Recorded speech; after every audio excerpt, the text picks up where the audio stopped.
Alright, let's talk about planes of motion. So there's a tendency when you're describing a movement for it to be referred to in the particular plane of motion that it's dominated by. So an example of this would be a description of walking as a sagittal plane movement. Well, in reality, as you can see, during walking, the hip will be flexing and extending in the sagittal plane, AB and adducting in the frontal plane, and then internally and externally rotating in the transverse plane. It's really important that you guys, as exercise professionals, are comfortable with the concepts of triplanar or multiplanar motion and the fact that all functional movements are three-dimensional. However, it's biomechanically understood that description in single plane terms is most useful when generalizing about gross movement patterns. Alright, I'd like to talk today about identifying the sagittal plane. Let's see if we can get our model off the treadmill here.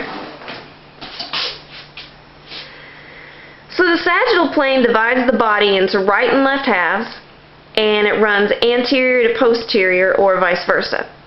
I like to think about like sliding a pane of glass through the body front to back, and any exercise that you do that you can rub that glass is in the sagittal plane.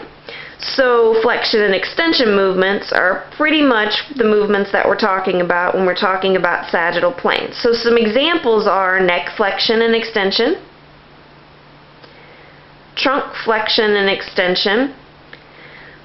So it's important to note that here that the plane of motion is going to move along with your body. So whether you're upright, supine, or prone, that plane moves with the body. So for instance, if you were doing a sit-up also, you'd still be in the sagittal plane even though you're lying down. Hip flexion and extension, knee flexion and extension, ankle plantar flexion and dorsiflexion, shoulder flexion and extension, and elbow flexion and extension. Some multi-joint exercises that would be in the sagittal plane would be like squats, lunges, walking and skipping, crunches, back extension, overhead press. Alright, so now you should be ready to tackle your first exercise technique lab.